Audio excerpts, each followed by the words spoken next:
Noel Ebenezer atau Noel terjaring operasi tangkap tangan KPK. Noel ditangkap terkait dugaan pemerasan dalam proses pengurusan sertifikat keselamatan dan kesehatan kerja atau K3. Kita akan bahas soal korupsi di tubuh Kabinet Prabowo ini, saudara, bersama dengan sejumlah narasumber. Ada Wakil Ketua KPK 2007-2011 Muhammad Yasin, kemudian politisi Partai Gerindra Hendarsa Marantoko, dan peneliti Pukat UGM Zainur Rohman. Selamat pagi, Bapak-Bapak.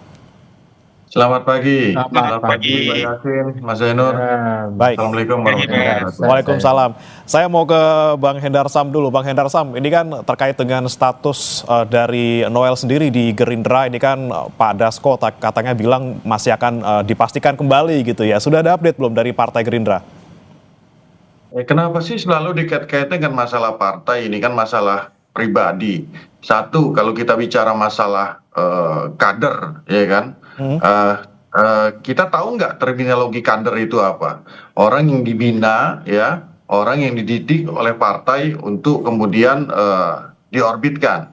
Setahu saya, Noel ini baru belakangan ini aja dia. Kalau makanya saya pribadi kemarin saya sudah bilang ini numpang nyalek aja di Partai Gerindra. Karena sampai dari Rapimnas, Rakernas saya tidak pernah ketemu sama dia. Tidak pernah ketemu dalam hal pendidikan-pendidikan yang basic dasar di partai. Jadi itu terminologi kader, ya. Jadi kita tidak bisa dia katakan kader Partai Gerindra, ya. Itu satu. Nilai-nilai Partai Gerindra tidak seperti itu. Nah, yang kedua yang harus saya luruskan juga di sini, ternyata ya info yang kita dapatkan dari media dan dari KPK juga, praktek masalah ini itu sudah terjadi dari 2019, ya. Jadi ini prakteknya udah lama sekali ternyata. Praktek pemerasannya udah lama terjadi.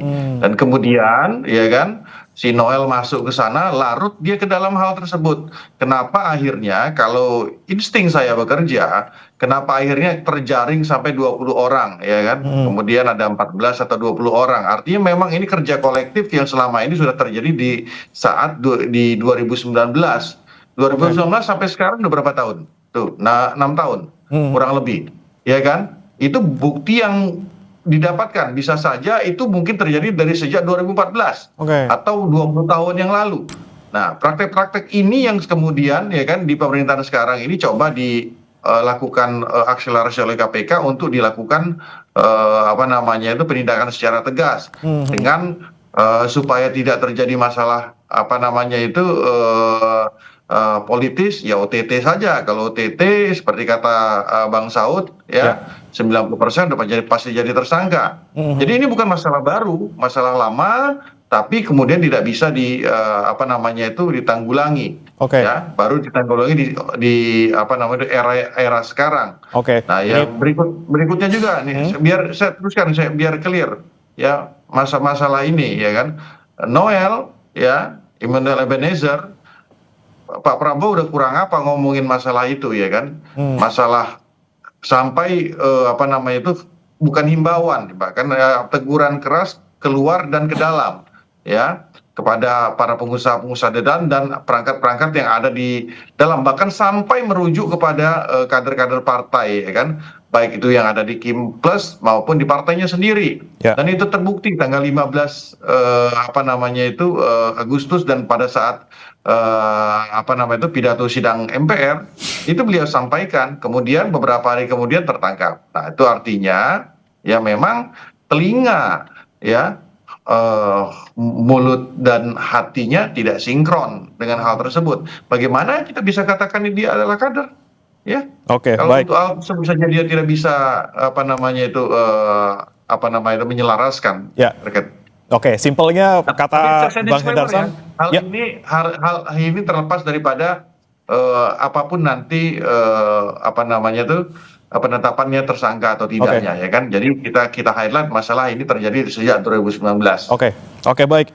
Numpang nyalek gitu ya kalau kata Bang Hendarsam di Gerindra. Tapi saya mau ke Mas Zainur dulu. Mas Zainur, kita lihat ini Noel belum 1 tahun menjabat sebagai Wamenaker, kemudian tertangkap oleh KPK. Walaupun kita belum tahu status hukumnya seperti apa, tersangka atau tidak gitu ya. Ini Anda melihatnya memang ada celah yang seksi di Kemenaker, kemudian Noel bisa terjerat, atau memang sudah karena dari dulu, dari tadi kata Bang Hendar Sam, sudah dari beberapa tahun lalu Noel cuman ya ikut kecebur aja gitu? Ya, orang ketangkap OTT itu biasanya setelah melakukan sekian kali perbuatan. Jarang ada orang ketangkap itu karena baru pertama kali gitu ya. Sehingga biasanya ada peribahasa kan di Indonesia itu pandai-pandai itu melompat jatuh juga gitu.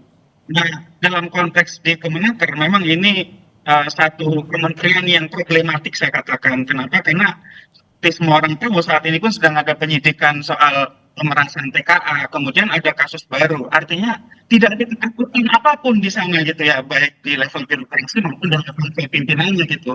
Mereka tidak ada yang takut untuk melakukan tindak pidana korupsi. Artinya memang ini sudah sangat nekat sekali. Nah, yang kedua, kalau kita fokus kepada anggota kabinet, meskipun kita masih harus tunggu ya status dari KPK, katanya baru nanti setelah Jumat akan diumumkan.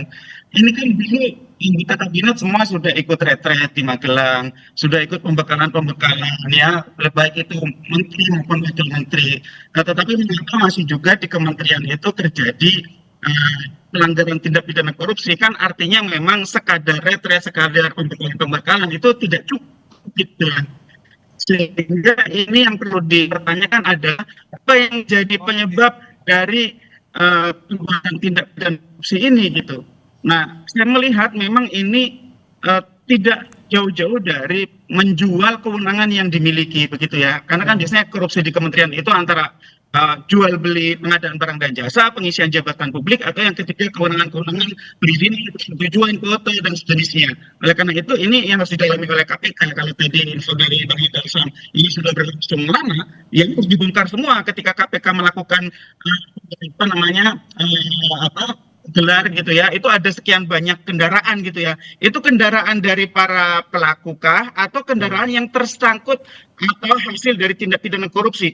Kalau itu ada kaitannya sebagai hasil tindak pidana korupsi, maka itu luar biasa sekali begitu ya. Artinya kemungkinan ini merupakan praktik lancung yang telah berlangsung sekian lama, sehingga harusnya ini KPK bisa telusuri, termasuk meminta bantuan PPATK agar seluruh jejaringnya bisa diruntuhkan. Begitu, Mas. Oke, Mas Zainur, kita sama-sama sudah menyaksikan juga pernyataan dari Pak Prabowo terkait pemberantasan korupsi gitu ya, nggak peduli partainya apa, dari mana, Gerindra pun tetap diberangus gitu ya. Tapi kemudian kita lihat sekarang yang tertangkap ini adalah wakil menteri, anggota kabinet gitu ya.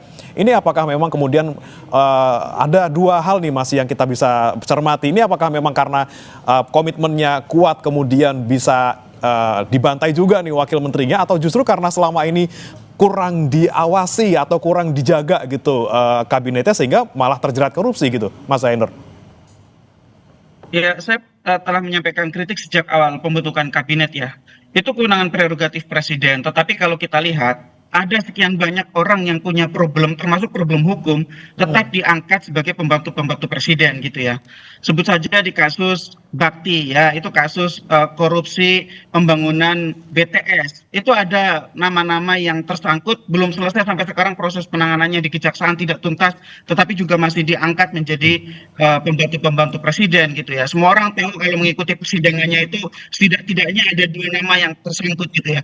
Itu contoh bahwa bahwa itu masih menjadi permasalahan, bahwa yang diangkat oleh presiden itu masih banyak orang-orang yang memiliki catatan masalah, sehingga kita harus melihat ini tidak cukup hanya sekadar dipermasalahkan kepada individunya, tetapi juga kita harus melihat mengapa ini terus terjadi. Saya melihat yang pertama tentu pengawasan ya Bang ya. Ini pengawasannya sangat dipertanyakan, apakah pengawasan dalam arti inspektor di internal Kementerian Ketenagakerjaannya maupun pengawasan dari sisi kabinet gitu. Saya pikir kabinet tetap harus memiliki pengawasan juga, apakah dilakukan oleh Seknek atau KSP atau seperti apa. Agar ada pengendalian terhadap para pembantu presiden agar dapat bekerja sesuai dengan perintah-perintah presiden dan jangan sampai melakukan pelanggaran-pelanggaran apalagi yang serius seperti melakukan pelanggaran hukum. Nah, yang ketiga saya melihat harus dilihat kemungkinannya apakah kasus korupsi di Kemenaker ini punya tujuan untuk mengumpulkan dana politik 2029. Mengapa? Karena Oke. itu justru yang harus dicegah gitu ya. Jangan sampai pembantu-pembantu presiden siapapun di pemerintahan itu punya agenda pribadi, punya agenda kelompok, punya agenda partai yang itu menggunakan cara-cara tidak sah. Salah satunya adalah tindak pidana korupsi. Sekali lagi, perlu sekali meminta bantuan PPATK untuk tracing seluruh transaksi keuangan pihak-pihak yang terlibat, baik itu by name oleh nama-nama mereka maupun menggunakan nomine Ya. nama-nama pihak lain yang itu digunakan sebagai persembunyian untuk menampung hasil kejahatan, Bang. Oke, oke, baik. Saya kemudian ke Pak Yasin. Pak Yasin, ini kita perhatikan dari KPK sepertinya lebih dari 1 kali 24 jam nih untuk penetapan tersangka ataupun konversi yang terkait dengan kasus ini. Kalau di KPK sendiri, Pak Yasin, memang ini tidak terlalu strict kah aturannya untuk aturan 1 kali 24 jam ini, dan kenapa kemudian kok yang kali ini sepertinya agak lebih lama, lebih dari 24 jam? Apakah karena memang rumit, belum selesai pemeriksaannya seperti itu? Ya, KPK tentu patuh atau compliant terhadap aturan perundangan yang berlaku. Saya kira saat sekarang itu sudah ada orang-orang yang statusnya ditersangkakan atas dugaan pemerasan pada K3 itu ya, sertifikat K3 di Kementerian Ketenagakerjaan. Hanya saja konferensi persnya aja yang tertunda. Tuh, jadi karena kan lelah itu telah memeriksa dengan jangka waktu yang lama. Tapi dari perbincangan kita tadi ya mengenai apa yang disampaikan Pak Endarsa maupun Mas Zainur Rohman, itu saya kira ya itu harus kita arahkan kepada hal yang lebih strategis lagi, bahwa Indonesia itu sudah darurat korupsi. Statement presiden itu tidak diindahkan, padahal itu ya kan orang yang berasal dari partainya dan seluruh jajaran menteri. Sekarang kan banyak yang terlibat, ya tadi disampaikan bahwa itu sejak tahun 19 itu ya, yaitu numpang nyalek dan lain sebagainya. Tapi yang jelas ini untuk rekrutmen pejabat eksekutif maupun legislatif ini terjadi suatu, katakanlah, wrong direction. Jadi suatu strategi yang salah. Siapa yang berkontribusi banyak berupa uang, mereka lah yang diangkat jadi menteri dari parpol-parpol yang mendukung rezim. Tidak mengindahkan itu background atau track record dari orang tersebut. Hanya main pasang karena perjuangan mereka terhadap partai. Kemenaker ini sudah kita teliti sejak tahun 2010 itu kajian sistem. Dan sudah berulang beberapa orang itu tangkap tangan oleh KPK. Pada zaman Gus Imin itu ya, waktu menterinya, staf-stafnya diproses hukum oleh KPK. Dan yang tadi disampaikan oleh Bung Zainur Rohman, sekarang terjadi pemerasan yang sedang ditangani, itu sejak tersangkanya sudah ada, proses hukum sudah jalan, itu pemerasan Kalau ini kok diulang lagi, berarti perlu total reform. Jadi pernyataan Pak Presiden harus ditindaklanjuti dengan aksi nyata, yaitu total reform. Total reformnya apa ya? Misalnya orang-orang yang dianggap tidak proven bahwa itu bersih dan hanya menjadi menghambat kemajuan negara, jadi reshuffle. Minimal reshuffle. Kalau reform seluruhnya yaitu ya kesepakatan politik bahwa harus membuat suatu tata kelola yang baru, baik di legislatif, eksekutif maupun yudikatif. Ini semuanya korup. Bagaimana? Hanya 1% aja yang ditangani KPK, itu semuanya perlakunya ya hampir sama seperti itu. Seperti itu, Bung. Jadi ini berulang dan sebentar lagi juga ada muncul lagi nanti kasus-kasus korupsi di bidang lain karena sudah marak di sini. Orientasinya tidak memajukan negara dan mensejahterakan rakyat, orientasinya memperkaya diri sendiri melalui abuse of power, kemudian abuse of discretion, jadi semauannya sendiri. Jadi pejabat itu tend to corrupt itu memang betul. Jadi itu yang harus dibenahi oleh Pak Prabowo gitu, Bung. Baik, baik. Saya mau ke Bang Hendarsam lagi. Tadi ada beberapa poin yang menarik disampaikan oleh Pak Yasin maupun Mas Zainur terkait dengan background check gitu ya, terkait siapa saja yang kemudian dijadikan pembantu presiden di kabinetnya. Anda melihat memang kalau untuk di Gerindra sendiri, Bang Hendarsam, untuk background check misalnya kita anggaplah gitu ya, memang Noel ini sempat nyalek di Gerindra. Seperti apa di Gerindra sendiri? Saya nggak bisa berkomentar masalah itu karena itu kan merupakan kewenangan daripada DPP untuk melakukan hal tersebut dan hak prerogatif daripada presiden kalau menunjuk itu ya. Tapi saya ingin menanggapi, memberikan masukan ke Mas Zainur dengan dan juga berdiskusi dengan Mas Yasin. Ini tambahan saja. Saya rasa gini ya, memang agak sulit sepertinya untuk kayak Mas Zainur dan Pukat ini untuk mengapresiasi langkah-langkah Presiden Prabowo ya. Dalam jangka waktu kurang lebih 10 bulan sudah melakukan penangkapan bahkan ke dalam, ya kan, memang agak sulit. Tapi saya kasih masukan gini nih, ini paling konstruktif dan saya sudah berapa kali buat tulisan sebenarnya masalah ini. Ini karena masalahnya apa? Karena memang ada ruang yang terbuka untuk melakukan tindak pidana korupsi tersebut, kolusi, korupsi dan nepotisme, ya kan? Itu karena apa? Paradigmanya itu, ya kan? Aturan yang ada kita itu selalu pendekatannya ada pendekatan formal, bukan pendekatan material. Nah, oleh karena itu, ketika paradigmanya adalah pendekatan formal, banyak ruang yang terbuka di sana, banyak syarat yang harus dipenuhi. Nah, itu kita sama-sama tahu. Banyak syarat yang harus dipenuhi, ya, harus ada sertifikat ini, sertifikat itu, segala macam, ya kan? Apakah ini satu pintu atau tidak, saya tidak tahu. Sehingga oleh karena banyak ruang yang terbuka, banyak pintu yang harus dilalui, dan kemudian oleh karena itu, ya kan, banyak orang yang harus dihadapi, ya, dan banyak biaya juga yang akan keluar dari situ. Nah, ini sebenarnya masalah pokoknya itu daripada aparat kita sekarang ini ASN itu, ya, paradigmanya itu yang ada di kepalanya itu adalah pendekatan formal selalu, bukan pendekatan material. Itu masalah pokoknya. Jadi Mas Zainur silakan kaji, nanti tulisan saya kirim nanti ke Mas Zainur biar bisa itu diimplementasikan. Karena kalau selalu pendekatan pendekatan formal, ya kan, harus ada 10 sertifikat, harus ada lintas kementerian. Ini kasihan investasi kita bagaimana, ya kan gitu kan? Ini bagaimana masalah tenaga kerja asing, ya kan?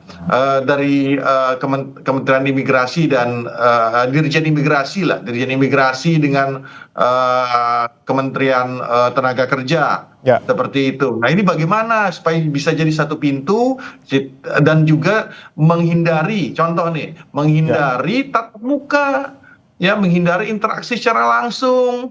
Nah, itu hal yang paling pokok gitu loh. Ya, maksud saya. Ini masukan buat teman-teman peneliti. Saya ini orang praktek dan saya juga bisa kata saya memikir, kita ini pemikir hukum. Ya. Jadi bukan hanya di awang-awang saja, hal-hal seperti ini harus kita tutupin. Jadi paradigma itu tuh, Mas Zainur, masukan untuk Anda supaya Anda juga bisa teliti masalah itu, ya. Oke, baik Mas Zainur, silakan ditanggapi dan sekaligus saya juga mau tanya soal sosok seorang Noel nih yang kita tahu beberapa waktu terakhir gitu sering banget sidak, marah-marah gitu ya, seakan keras banget gitu sama perusahaan-perusahaan nakal, seakan di sini jadi pahlawan gitu untuk memberangus praktek tidak baik di sebuah perusahaan. Tapi kemudian dia terbukti ataupun kita belum terbukti, ini dia tertangkap oleh KPK, kita nantikan nanti statusnya seperti apa, tapi dia kemudian ditangkap KPK atas dugaan pemerasan. Nah, selama ini dilakukan oleh Noel sendiri sebagai seorang wamenaker, marah-marah, sidak itu, apakah ini untuk menunjukkan bahwa nih loh, saya punya kuasa, saya orangnya keras, kalau macam-macam, kalau nggak ngasih duit nggak saya kasih ini sertifikat ya gitu, Mas? Iya, terima kasih Bang Hendarsam, ada input-input gitu ya soal apakah kami kurang cukup memberikan apresiasi kepada Presiden Prabowo. Tentu selalu kita berikan dukungan, hanya saja soal bagaimana yang harusnya dilakukan oleh Presiden di dalam kebijakan anti korupsi. Saya berpendapat dan berpandangan, dan boleh saja dong saya berpendapat, masih sangat kurang yang dilakukan oleh Presiden.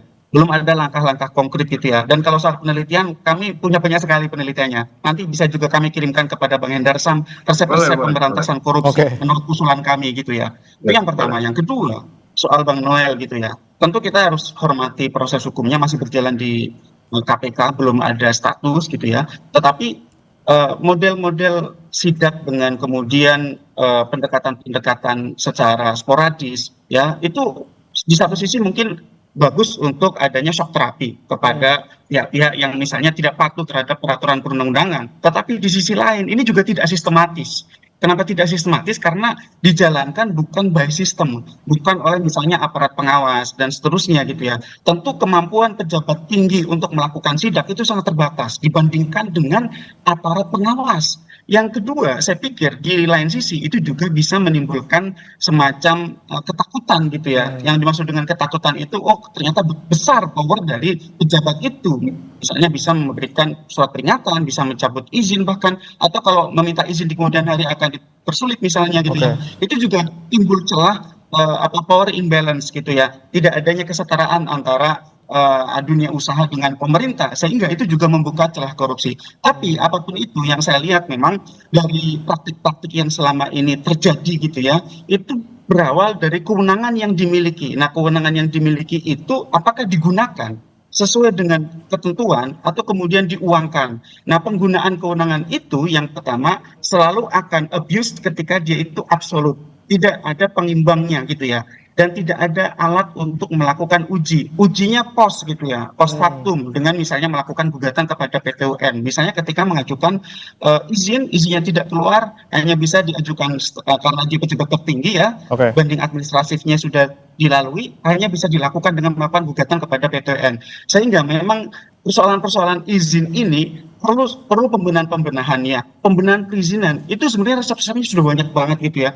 Ada deregulasi sedemikian banyak faktor perizinan, juga soal kuota ya. Kuota itu tujuannya untuk proteksi produk dalam negeri, tetapi pada praktiknya dijual untuk mendapatkan keuntungan pribadi dari para pejabat ya. Ada impor gula, ada ekspor minyak CPO dan seterusnya, itu kan kebijakan proteksi. Tetapi karena ada kewenangan pejabat untuk menentukan siapa yang akan dikasih ke kuota atau tidak, itu kemudian dijual gitu ya. Nah, yang tadi disampaikan Bang Hendarsam, saya pikir digitalisasi kemudian satu atap itu juga sudah dilakukan gitu ya. Tetapi nyatanya juga mungkin ya, kalau soal perlu ditingkatkan ya, tetapi nyatanya juga masih banyak sekali terjadi pelanggaran-pelanggaran, termasuk ketika misalnya kemarin terakhir di Sumatera Utara, e-purchasing gitu ya. Itu sudah semuanya secara elektronik gitu ya. Itu pengadaan di Dinas PUPR Sumatera Utara itu semua sudah elektronik, tetapi juga masih membuka ruang. Kenapa? Karena pimpinan tertingginya yang diduga memainkan ini semua gitu ya, sehingga sekali lagi aparat pengawasan kita sangat lemah, Mas. Karena tadi kata Anda itu ya, power tends to corrupt and absolute power tends to corrupt absolutely gitu ya, kalau kita bicara ilmu politik gitu Mas Zainur. Tapi kemudian bagaimana kemudian selanjutnya kita bisa mengawasi kabinet kita, bagaimana Pak Presiden kemudian bisa memastikan prinsip ataupun keinginan anti korupsi ini bisa diteruskan sampai ke bawah. Kita akan bahas sesaat lagi, Bapak-Bapak tetap bersama kami di Sapa Indonesia Pagi.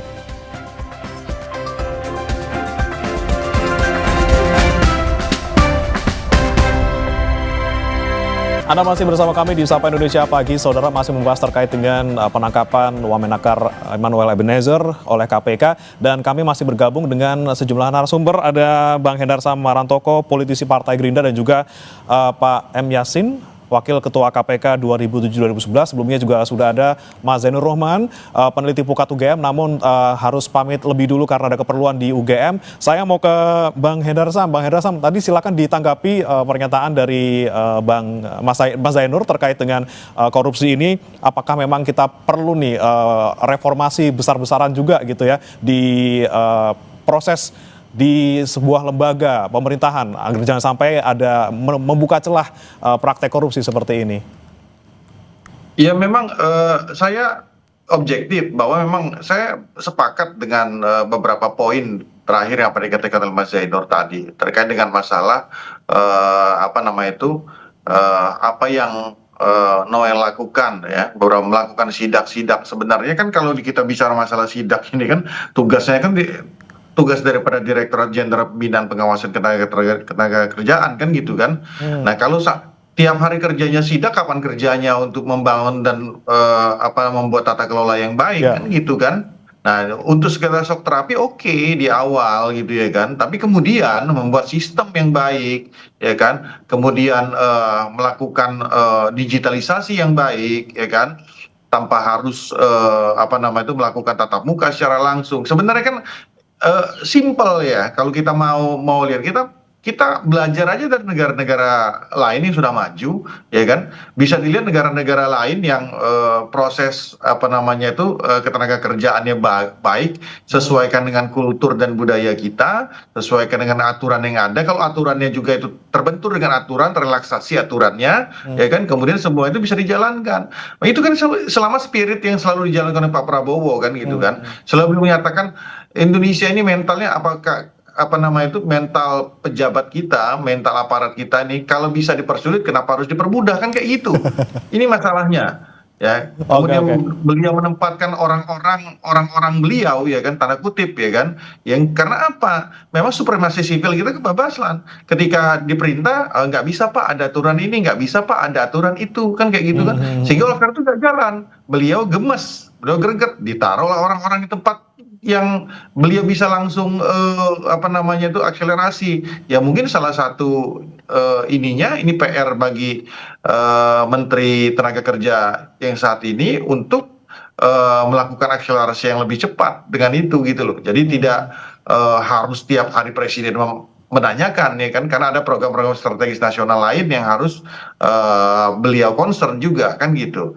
Jadi ya harusnya bisa menyelami alam pikir Pak Prabowo gitu loh ya kan, alam pikir beliau bahwa jangan banyak lah apa namanya itu aturan-aturan yang kemudian itu merugikan apa namanya itu para pencari jasa. Nah, apalagi ini masalah tenaga kerja asing. Tenaga kerja asing ini ya merupakan wajah dan etalase Indonesia di mata dunia, ya kan? Kalau dari sini aja dari 2019, saya nggak yakin tuh prakteknya 2019 itu, saya yakin dari belasan tahun yang lalu kok terjadi. Dan ini udah baru 8 bulan kita ungkap, dan ini mudah-mudahan jadi trigger bagi kita ke depannya ya, bagi trigger kita ke depannya untuk memperbaiki, dan PR bagi apa nama itu menteri tidak hanya membuat fakta integritas saya rasa kan, tapi membangun sistem yang benar-benar baik ya kan, ganti itu orang-orang yang kira-kira enggak itu ya kan, dengan generasi-generasi yang muda mungkin yang tidak terkontaminasi dengan rezim-rezim aparat yang lama seperti itu. Dan yang kedua, saya ke Pak Yasin dulu, yang kedua, Bang Haidar Sam. masukan saya yang kedua ya kan, taruh di Inspektur Jenderal itu orang-orang yang bagian pengawas ini orang-orang eksternal ya kan, banyak orang eksternal. Kalau di dalam itu ya serigala berbulu domba semua itu isinya ya kan. Oke, siap. Pengawasan lagi-lagi dibutuhkan gitu ya. Kemudian saya ke Pak Yasin dulu nih. Pak Yasin, ini momen kita nih untuk sama-sama bercermin. Kita sama-sama lihat ini OTT akhirnya untuk periodenya Pak Setio Budianto ini menyasar wakil menteri gitu ya. Anda melihat harus diteruskan nih budaya OTT? Ya, karena itu perintah undang-undang.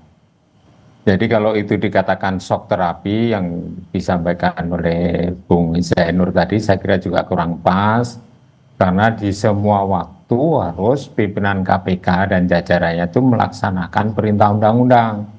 Salah satunya adalah melakukan penyadapan dan melakukan tangkap tangan bagi mereka yang sudah diperingatkan dengan pencegahan. Kajian sistem itu sebenarnya mengkaji betul sistem yang di situ rentan korupsi itu bagian apa saja di kementerian-kementerian yang ada yang dilakukan kajian sistem itu sudah itu Bung. Misalnya di haji, kajian sistem dulu, masuklah penindakan karena disarankan untuk melaksanakan rekomendasi yang disampaikan oleh KPK, tidak melaksanakan. Kami dulu melakukan kajian sistem juga di Depnaker, masalah tenaga kerja asing itu. Apa itu area-area yang rawan atau rentan korupsi di bidang-bidang Kemenaker itu. Kita sarankan, tapi tidak dilaksanakan ya, tangkap tangan. Dan lain sebagainya, termasuk di Bea Cukai. Bea Cukai kita sarankan kajian sistem ini loh yang harus diperbaiki. Seperti sarannya dari Bung Endar Sam tadi untuk digital itu seperti yang dilakukan di Korea Selatan misalnya, itu sudah kita sarankan. Jadi tugas Pak Presiden itu tidak hanya statement-statement, sekarang sudah harus diikuti dengan tindakan nyata. tugaskan menteri itu. Ini lakukan digitalisasi di Kemenaker semuanya, tidak usah face to face communication atau tatap muka seperti tadi disampaikan juga Pak Endar Sam. Itu saya kira itulah negara-negara yang merdekanya itu bersamaan dengan kita, tapi mencuat majunya itu lebih cepat sekali karena perbaikan sistem. Nggak ada face to face communication dalam pengurusan perizinan maupun yang non perizinan, sampai di pelabuhan pun itu semua digital. Nggak ada kuli pelabuhan apa itu nggak ada, semua totally itu direform. Kalau semuanya bisa dicegah, kenapa harus nunggu tindakan dulu gitu ya Pak ya? Nah, makanya itu dicegah nggak mau ya, di haji pun juga nggak mau. 48 titik temuan di penyelenggaraan haji kita sarankan, nggak dilaksanakan selama 2 tahun. Nah, akhirnya penindakan yang maju. Itu kapan Pak Yasin? Maaf Pak Yasin, itu kapan? Di era kapan tuh? Di eranya Pak Yasin Pak. Ya di era saya. Oh di era Pak Yasin. Ya, tapi selanjutnya tetap ada kajian sistem itu sampai sekarang, Pak. Iya makanya itu kan kalau kita bicara masalah penyelenggaraan haji, hal tersebut sudah dilakukan sebenarnya saat ini kan, sudah disisir semua pemain-pemainnya, ya kan, sampai Pak Prabowo menaruh orang-orang mantan KPK yang berintegritas, termasuk Novel Baswedan dan kawan-kawan di situ, untuk menjadi satgasus di sana di kementerian. Nah, saya pernah Irjen Kementerian Agama. Jadi setelah saya melakukan kajian sistem di KPK, kebetulan saya open recruitment keterima di Irjen Kemenag. Kita benahi semua. Tapi setelah kami pergi sejak tahun 2017 sampai sekarang, balik lagi dengan sistem yang lama, pengadaan barang dan jasa itu di Arab itu korup semua. Pengadaan barang jasa ya pemondokan, catering, transportasi di Armina itu sudah dibenahi Pak Yasin. Hal itu kita sudah dibenahi saat ini. Ya mudah-mudahan. Belum. Ini masih ditangani oleh KPK dan Kejaksaan untuk pengadaan barang dan jasanya. Ya itu kan. Itu masalah penegakan hukum. Kembali ke terkait dengan OTT dan Bang Noel, sistemnya ini Bang Endar Sam sudah dilakukan. Mungkin Pak Yasin update terakhir tentang masalah penyelenggaraan haji ini. Bang Endar Sam. Punten Bang Endar Sam, kita lagi bahas soal Bang Noel ya, bukan soal haji. Saya mau ke Pak Yasin dulu. Pak Yasin, sekali lagi saya mau tanya ke Anda Pak Yasin terkait dengan kemungkinan nanti ketika sudah OTT, berapa persen kemudian misalnya Noel ini jadi tersangka, dan bagaimana sih sebenarnya mekanisme OTT ini ketika udah ditangkap, kemudian barang bukti sudah ada, seperti apa di belakangnya? Apakah sudah penyelidikannya diselenggarakan dari jauh-jauh hari, kemudian ditangkap, sudah banyak buktinya, berarti sudah pasti ataupun bisa kemungkinan besar jadi tersangka, Pak Yasin? Ya, jadi penyadapan atau lawful interception amanah undang-undang, dan itu prosesnya saya yakin itu sudah lama. Pertama kali itu media tanya kepada salah satu pimpinan, Pak Fitro misalnya, apa betul ada penangkapan tangan atau OTT istilah sekarang? Dijawab iya. Kalau iya, biasanya OTT itu ada yang disuap, ada yang menyuap, ada barangnya untuk menyuap itu berupa uang dan atau barang. Jadi kalau misalnya ditanya persentasenya, ya kira-kira 95 ke atas lah, sampai 99,9. Karena penyelidikan sudah mulai dari jauh-jauh hari gitu ya, sudah punya bukti kuat juga gitu. Bang Endar Sam, saya terakhir ke Anda Bang Endar Sam, ini kan ada juga komitmen dari Pak Prabowo gitu ya, siapapun yang korupsi kita berangus gitu. Kemudian kalaupun sudah terbukti korupsi, siapapun itu, Partai Gerindra pun misalnya ada kader yang korupsi, harus ikut justice kolaborator gitu. Kalau misalnya kita lihat untuk kasus Noel, Pak Prabowo nanti sikapnya seperti apa? Ya sudah pasti ya selesai itu barang ya kan, sudah pasti beliau kan udah dijelas, udah kalau kita bicara dari sisi politis ya kan beliau sudah mengingatkan itu loh ya kan. Ya ini kan kenapa beliau selalu menyampaikan itu secara keras ya kan, beliau ingin membina gitu loh ya, membina bahwa jangan melakukan ini ya kan, kepada para menteri-menterinya ya kan, kepada para aparat, kepada mereka-mereka yang dulu, sampai ngomongin kepada para jenderal-jenderal backing tambang kan, seperti itu, yang tambang-tambang ilegal kan gitu kan. Ini kan sebenarnya suatu signal yang jelas sekali. Nggak lama kemudian langsung tuh dieksekusi, ya kan? Artinya kan ini bandel-bandel ini memang harus dieksekusi, dan jangan kaget. Ini bukan mudah-mudahan ini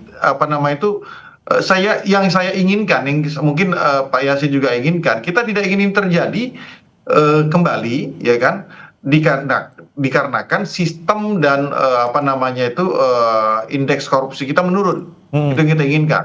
Nah, jangan juga dibilang ini menjadi logical fallacy, ya kan, artinya logika yang terbalik bahwa ketika pemberantasan korupsi di lingkar istana, ya, di lingkar terdekat kabinet itu malah menjadi Pak Prabowo yang diserang gitu loh, ya kan, menjadi sesuatu hal yang itu harusnya diapresiasi orang-orang di sekitar aja disikat, apalagi di luar. Oke, kita apresiasi tidak tebang bagaimana pilihnya Pak Prabowo. Kita nantikan juga bagaimana nanti Pak Prabowo bisa menjaga komitmen untuk anti korupsi ini sampai ke bawah-bawahnya. Kita nantikan juga nanti bagaimana KPK mengumumkan tersangka. Insya Allah siang ini seperti apa status dari Noel. Terima kasih Pak Yasin, Wakil Ketua KPK 2007-2011, dan juga Bang Hendar Sambarantoko, politisi Partai Gerindra, sudah bergabung bersama kami di Sapa Indonesia Pagi. Selamat pagi Bapak-Bapak. Terima kasih Pak Yasin.